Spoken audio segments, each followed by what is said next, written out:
A word from our sponsors. Philo Ads brings performance-focused CTV advertising to brands of every size.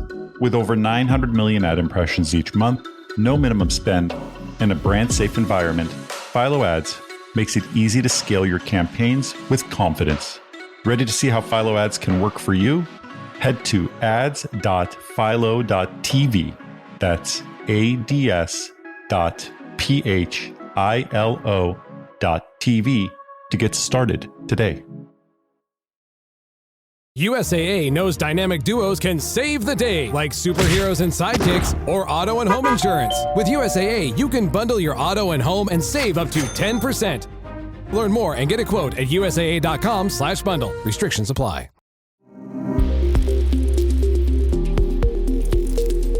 Ease off of your long weekend with a short pod to get you caught up on the top ad industry headlines. I'm Kait with Marketecture, and this is The Refresh, your weekly download on what went down in advertising. Today is Monday, July 7th, and this week we're covering F1 finally premiering and what's up with Apple's streaming ambitions. Google launching OfferWall, and Barclays downgrading most holding company stocks while also offering a silver lining. Many thanks to our sponsor FreeWheel for their continued support. Now let's get into it. Apple's F1 finally premiered after being in the works for over 4 years. In its first weekend, the film grossed $55.6 million in North America and an additional $88.4 million overseas. And with these numbers, Apple just might be looking at its first box office hit. But even with F1 off to the races, it's TBD on whether they'll turn a profit. The movie did cost upwards of $250 million to produce and an additional $125 million, maybe even more, to market. Speaking of marketing, Apple and its distribution partner, Warner Brothers, were in charge of the strategy, which was all very Apple-coded, and the New York Times referred to as aggressive even by Hollywood standards. Marketing of the movie relied heavily on Apple's ecosystem, from a WWDC 2025 opening that was F1-themed to a haptic trailer that could be watched on the Apple TV Plus app to Tim Cook hyping the film alongside leading man Brad Pitt. They also launched a controversial ticket discount promotion pushed to users' iPhones via Apple Wallet, which some deemed a massive overstep, likening it to that time Apple dropped YouTube's album onto everyone's phone. May we never forget. I don't know if I would personally be offended by an Apple Wallet promo, especially if it has a discount code, but it does serve as a good litmus test for advertisers of what could possibly deter consumers. Another unique piece of Apple's strategy was product placement, with the movie not only serving as a feature film for Apple products, but also racking up $40 million in brand integrations, helping to offset production costs. All of this still leaves me, and maybe you too, wondering, why is Apple going to such great lengths to make streaming and movies happen for themselves? Shouldn't they be putting this energy and expenditure into doing something like, improving Apple Intelligence? Speculation for why Apple is so insistent on making fetch, or streaming, happen is that it's a branding play. By focusing strictly on high-quality content, Apple continues to deepen its identity as a premium brand. And in an era where consumers spend more time figuring out what to watch rather than actually watching, wouldn't it be advantageous for Apple to be known for curated quality entertainment no matter what you choose? I don't buy that it's just about branding, though. Apple's services division now accounts for about 25% of their total revenues. This includes services like Apple Music, cloud storage, and streaming.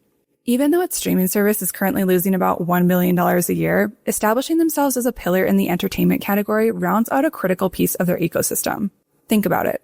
Apple knows what you buy thanks to Apple Pay, where you go thanks to CarPlay and Apple Maps, the data you're storing in their cloud services, and nearly everything else about you thanks to your iPhone. For now, this seems to be a gamble that Apple is willing to make with losses they're willing to take. Moving over to our next story, Google has officially launched OfferWall, their latest attempt to help publishers recover some revenue as AI-powered search results chip away at referral traffic and the potential for ad impressions.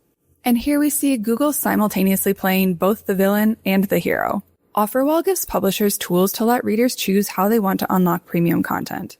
A pretty big deal considering a recent Pew Research Center survey found that just 1% of people will pay to access content when they hit a paywall, and the other 99% will do literally anything else. With something like OfferWall, instead of hitting a hard paywall, you can watch a short ad, fill out a survey, pay a small fee, or even opt into a newsletter, all of which create a much more mutually beneficial value exchange.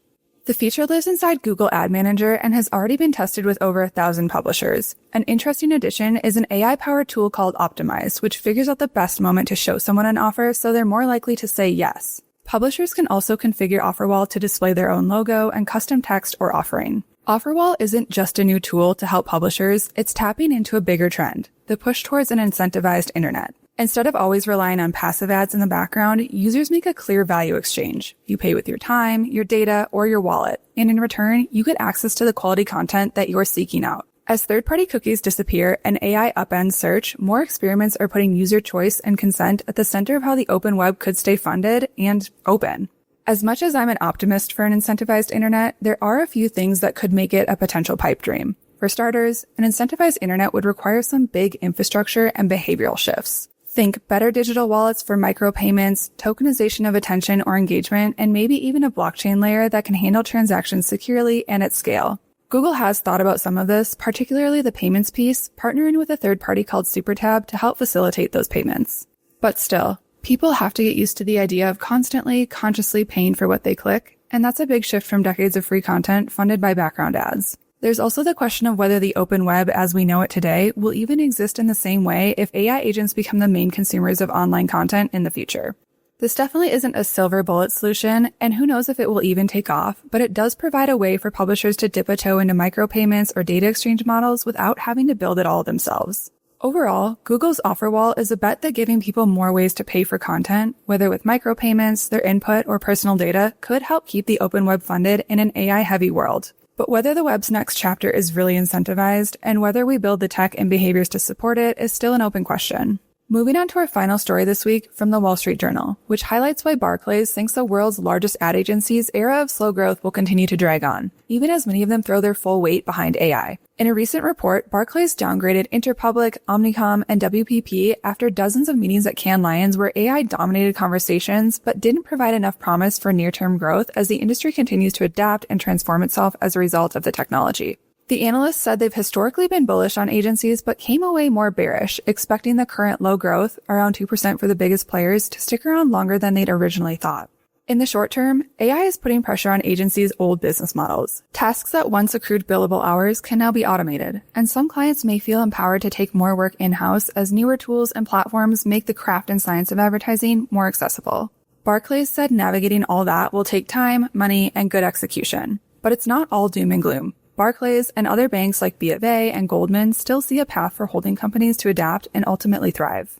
They point out that agencies have a deep tradition of evolving and forming smart partnerships. Whether or not they did that fast enough with the last wave of ad industry evolution is debatable. Overall, I'm with Barclays on this one. The entire industry is adapting to the disruption brought on by AI, and after covering the big holding companies for a while now, I actually think this is something they're tackling better than most. Unlike when the industry shifted toward ad tech, this is very clearly a train they don't plan on missing. Most major holding companies aren't just talking about AI in meetings and thought leadership decks, they're shipping products and platforms like WPP Open, Publicis Core AI, OmniAssist, and Horizon Blue. To be fair, they also have the cash flow, talent, and operational muscle to experiment at scale and figure out what really drives value. Meanwhile, many other players in the industry have taken a more cautious or conservative approach, a natural stance if you're smaller or tighter on resources. But that caution also leaves a gap open for both holding companies or scrappy startups to own the next wave of AI-driven ad services. While projected holding company growth may be soft for now, but if they get this AI thing right, the big agencies could be much better positioned for the next evolution of advertising. For the rest of the industry, this serves as a reminder. AI is moving faster than anything we've ever seen.